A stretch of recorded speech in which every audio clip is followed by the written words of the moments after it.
নমস্কার বন্ধুরা, সুদীপ্তার কুকিং গার্ডেনে সবাইকে জানাই স্বাগত। আজকে আমি পনিরের একটা স্ন্যাক্স রেসিপি শেয়ার করতে চলে এলাম। আজকে আমি বানাবো পনির বাটারফ্লাই। এই পনির বাটারফ্লাই বাচ্চা থেকে বড় সবার মন কাড়বে। এই পনির বাটারফ্লাই দেখতে এতটাই সুন্দর যে বাচ্চারা এটা ভীষণ খেতে চাইবে। আর পনির বাটারফ্লাই বানানোর জন্য আমি এখানে নিয়ে নিয়েছি আলু মাঝারি সাইজের, আর নিয়েছি পনিরগুলোকে আমি আগে থেকেই টুকরো টুকরো করে কেটে রেখেছি।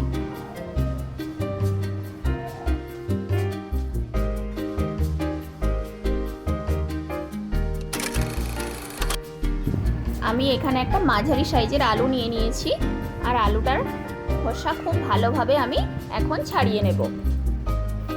আলুর খোসাটা খুব ভালোভাবে ছাড়িয়ে নিতে হবে, যেন একদম গায়ে খোসা লেগে না থাকে।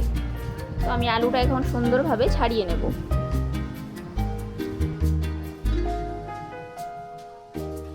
তারপর আলুগুলোকে খুব পাতলা পাতলা করে কেটে নেব, আর আলুটা লম্বা দিকে ঠিক এইভাবে পাতলা করে কেটে নিতে হবে।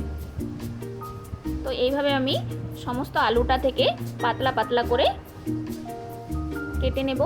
আর যেইভাবে কেটে অভ্যস্ত, বটির সাহায্যেও আলুগুলো পাতলা পাতলা করে কেটে নিলে হবে। যে কোনোভাবে আলুগুলো কেটে নিতে হবে, এইভাবে পাতলা আর লম্বা দিকে কাটতে হবে। তারপর আমি একটা বোলের মধ্যে নিয়ে নিচ্ছি 3 চামচ পরিমাণ দই। টক দইটা আমি নিয়েছি এখানে। আর নিয়ে নিচ্ছি টমেটোর পেস্ট 2 চামচ পরিমাণ। এরপর নিয়ে নিচ্ছি আদা বাটা 1 চামচ পরিমাণ, আর হলুদ নিচ্ছি 1/4 অংশ, আর নিয়েছি লঙ্কার গুঁড়ো এখানে 1/2 চামচ পরিমাণ। যে যেমন পরিমাণে ঝাল খেতে পছন্দ করবেন সেই মতো ঝালটা দেবেন।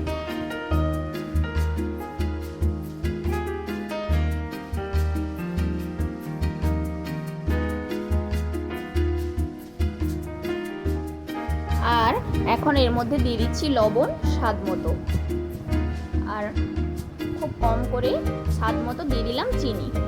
দিয়ে এটাকে ভালো করে, দইয়ের পেস্টটাকে ভালো করে আমি মেখে নেব। এই রেসিপিটা সম্পূর্ণ নিরামিষ, তাই এইটাতে আমি পেঁয়াজ ব্যবহার করলাম না। দইয়ের এই পেস্টটা খুব বেশি পাতলা হবে না। আর একটা বাটির মধ্যে আমি এখন নিয়ে নিচ্ছি কর্নফ্লোর 2 চামচ পরিমাণ। এর মধ্যে খুব অল্প পরিমাণে দেব জল, 1 চামচ পরিমাণ দিয়েছি জল। কর্নফ্লোরটাও খুব একটা পাতলা হবে না।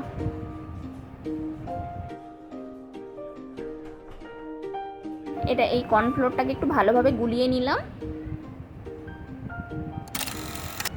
আর এখন একটা করে আলু নেব, আর আলুটাকে প্রথমে কর্নফ্লোরে ভালোভাবে ডুবিয়ে নেব। আর তারপর পনির একটা করে দইয়ের পেস্টের মধ্যে ভালোভাবে ডুবিয়ে নিয়ে আলুর মধ্যে দেব। আর একটা টুথপিক এখানে আমি নিয়েছি, টুথপিকটা দিয়ে ভালোভাবে আলুটার সাথে ঠিক এইভাবে আমি লাগিয়ে নেব। আবারও একটা আলু নিলাম, আলুটা প্রথমে কর্নফ্লোরে ভালোভাবে ডুবিয়ে নিলাম। তারপর একটা পনির ভালোভাবে দইয়ের পেস্টের মধ্যে ডুবিয়ে নিলাম। আর ঠিক এইভাবে একটা টুথপিক দিয়ে আমি এটাকে এইভাবে তৈরি করে নেব। দেখো দেখতে কত সুন্দর লাগছে, খেতেও ভীষণ টেস্টি। এইভাবে সমস্ত আলুগুলো দিয়ে আমি বাটারফ্লাইগুলো রেডি করে নিব।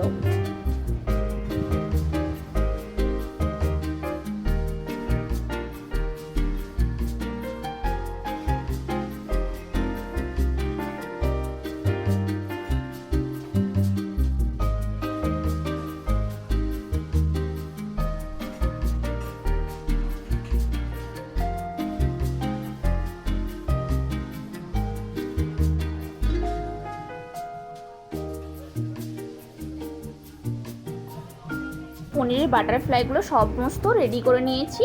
এখন একটা প্লেটের মধ্যে সেগুলো রেখে দিচ্ছি।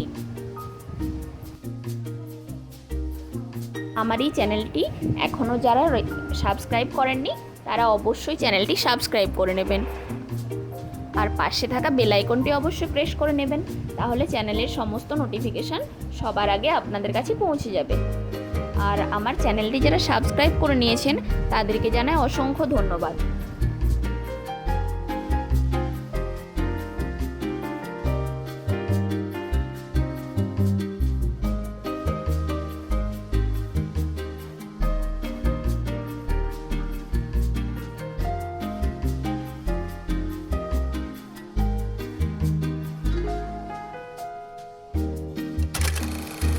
এখন একটা কড়ার মধ্যে আমি এখানে রিফাইন্ড অয়েল দিয়ে দিয়েছি। তেলটা একটু বেশি পরিমাণেই লাগবে, আর এটাকে ডিপ ফ্রাই করার মতো একটু বেশি পরিমাণে তেল আমি আগে থেকে গরম করতে দিয়েছিলাম। আর এখন তার মধ্যে বাটারফ্লাইগুলো সব ছেড়ে দিচ্ছি। পনির বাটারফ্লাইগুলো সব আস্তে আস্তে ছেড়ে দেব। আর এটাকে আঁচটা খুব হালকা আঁচে থাকবে, কারণ এটা অনেকটা টাইম ধরে ভাজতে হবে। 15 থেকে 20 মিনিট ধরে এটাকে আমি ভাজা করব। খুব হালকা আঁচে না থাকলে এটা পুড়ে যাওয়ার একটা ভয় থেকে যায়।